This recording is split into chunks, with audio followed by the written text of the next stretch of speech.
iHeart Radio app. Mask mandate again? I'm Phil Hewlett from the Kfi 24-hour newsroom. Wearing masks indoors could become mandatory in Los Angeles County again in about a month. Right now, the county is averaging 8.1 daily COVID hospital admissions per 100,000 residents. If the daily average reaches 10, LA County will be bumped into the CDC's high virus activity category. The Los Angeles City Council has temporarily banned new trucking operations from neighborhoods near the Port of LA. This woman is tired of seeing a parade of noisy tractor-trailers going past her house. It's very annoying because, big semis coming in and then just in and out, like 2 or 3 o'clock in the morning. The ordinance bans new trucking operations from Wilmington and Harbor City for 45 days. This comes after months of complaints from residents about semis cutting through, idling, and parking in the neighborhood. I, Jacoby Brown Jackson. I, Ketanji Brown Jackson. Do solemnly swear. Do solemnly swear. That I will administer justice. That I will administer justice. Without respect to person. Ketanji Brown Jackson is the first black female Supreme Court justice. Jackson's swearing in coincided with the formal retirement of veteran Justice Stephen Breyer. If you plan to leave town for the holiday, you're certainly not alone. We are expecting 3.3 million Southern Californians to take a trip of 50 miles or more away from home. That is Doug Shue from the Auto Club. He says Independence Day weekend travel this year is projected to be the 3rd busiest ever.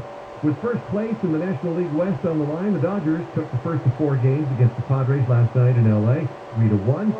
The Dodgers lead San Diego in the West by 2.5 games.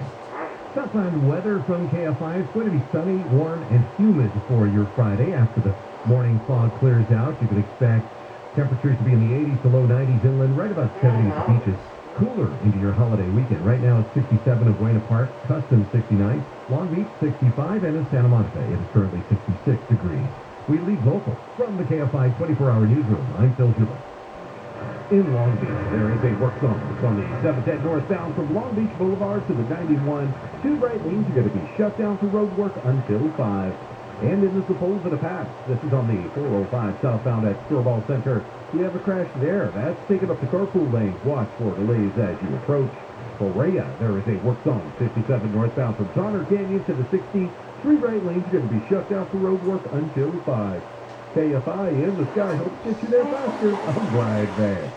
The Pod Meets World podcast takes you back in time to 1993 for the ultimate Boy Meets World rewatch. Join original cast members Danielle Fishel, Will Friedle, and Ryder Strong as they relive every episode, sharing memories, behind-the-scenes info, and more. None of us have seen an episode since it aired back in the 90s, so we'll be witnessing our middle part haircuts, hooded t-shirts, and teenage overacting for basically the first time right along with you. Listen to Pod Meets World on the iHeart Radio app or wherever you get your podcasts. Throughout the course of the COVID-19 pandemic, there has been a great deal of misinformation about the virus. We spoke with Sarah Lovenheim, Assistant Secretary for Public Affairs at the U.S. Department of Health and Human Services, about how they work to provide Americans with the most accurate, up-to-date information about the virus. It's a constant challenge, disinformation, perhaps our biggest one, and that's why, again, we relied a lot on trusted voices in local communities across the country. We routinely conduct surveys of thousands of people across the country to also get a sense of what messages are resonating best and also what questions are most prevalent that we need to answer. So we have on our HHS website and through the Centers for Disease Control and Prevention many FAQs today about vaccine safety and efficacy. We've made a lot of progress today. We're proud, for example, that we closed the disparity gap in vaccination rate just a few months ago, so we certainly have more work to do. To find COVID-19 vaccines and boosters near you, check out vaccines.gov. Why won't a plumber just tell me what it costs to unclog my drain over the phone? Is it that complicated? No, it's not. It makes no sense at all. They obviously have a price. Whoa, you've got a nice aroma. Who are you? Mike Diamond, the smell good plumber. Will you tell me how much dumps out my drain? $99. But you haven't seen it. Don't need to. Doesn't matter if it's a kitchen sink or a mainline sewer stoppage. The smell good plumbers at Mike Diamond will unclog almost any drain for $99. Almost. Yeah, there are a few exceptions, but you can read all about them on our website before you call. Just go to thesmellgoodplumber.com. Wow, you're like up front and everything. I just called a guy named Bubba who wouldn't tell me anything. No Bubba's here, ma'am. Just professional plumbers who show up on time, smell good, and unclog drains for $99. Call us 1-800-446-MIKE. Contractor license number 399170. Injured in an accident? Visit superlawyer.com. Look, I'm not equating it to the mafia, but if you owe the mafia money, the one thing they want you to do is stay in touch with them. And it's the same thing with jury duty. As long as you're in touch with them and you need a little break here and there, and you call in and you register all this stuff, they're cool with you. But the moment you try to avoid jury duty by not responding and all that stuff, that's when they get hit. The Tim Conway Jr. Show, weeknights at 6 on KFI.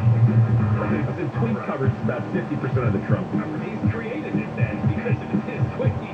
He loves the attention, even if it's negative. That's why he's the craziest operate. You don't have to forget that never had a president do this before, so they have to. We never had these. We didn't use that cable. You're asking for the impossible. John and Ken, weekdays 2 to 6 on KFI. This is Jacob Light. If you've been in an accident, call 844-24-JACOB. KFI, AM 640.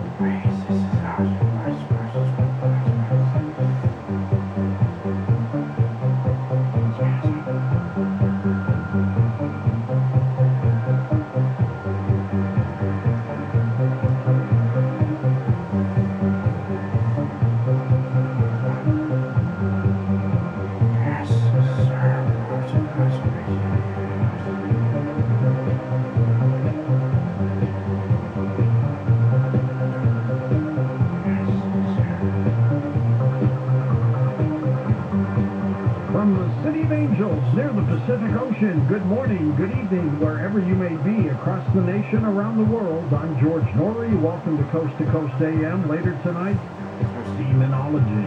Here's what's happening.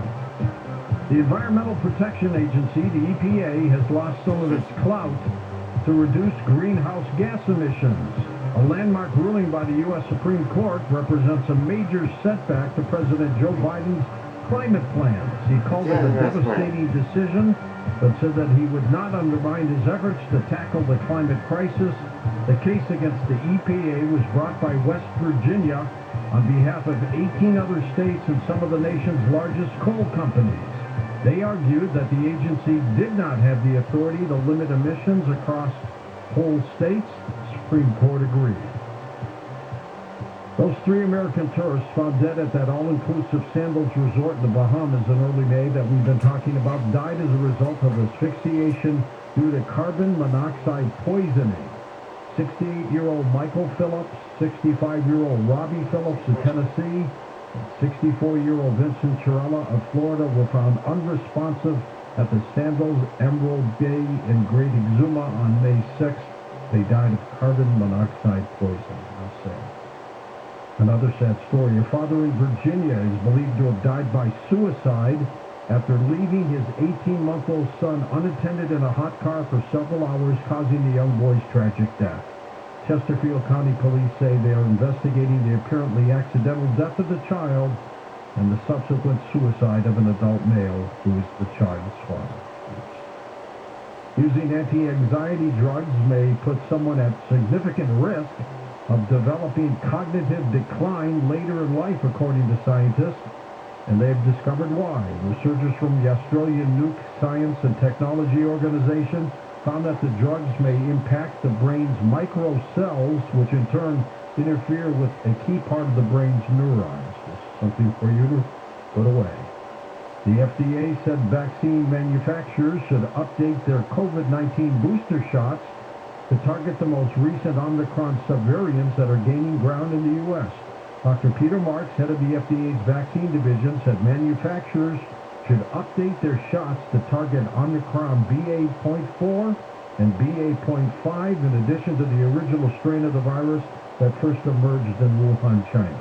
Christian Wild from iHeartBook.com on the line with us here. Well, here we go again with more vaccines, huh, Christian? More vaccines because this Omicron virus is so aggressive, more aggressive than all the others. And according to the FDA, as you just shared with us, George, it's time to change the vaccine formula to make it stronger to help protect all of us. I don't know, did you see an article today about the transference of the virus from pigs and other animals to humans? Yes, it's a new strain of antibiotic-resistant bacteria circulating among pigs, and kids. And the University of Cambridge study found that the superbug is resistant to the best antibiotics out there. That's not good news. It's everywhere. Yeah, there's several animals that have been linked, not just to this virus, but other viruses. In other words, the transference from human beings happens as a result of animal transfer. By the way, it was great seeing you last weekend at the Hank Garrett Luncheon, Car 54. I enjoyed meeting so many coast-to-coast listeners. And there's three in particular that are listening tonight. I just want to do a shout-out to you. There you go. MyHeartQuest.com, that's Christian's website. Thanks, Christian. Despite a growing recognition of the problem, the United States continues to see newspapers on the decline.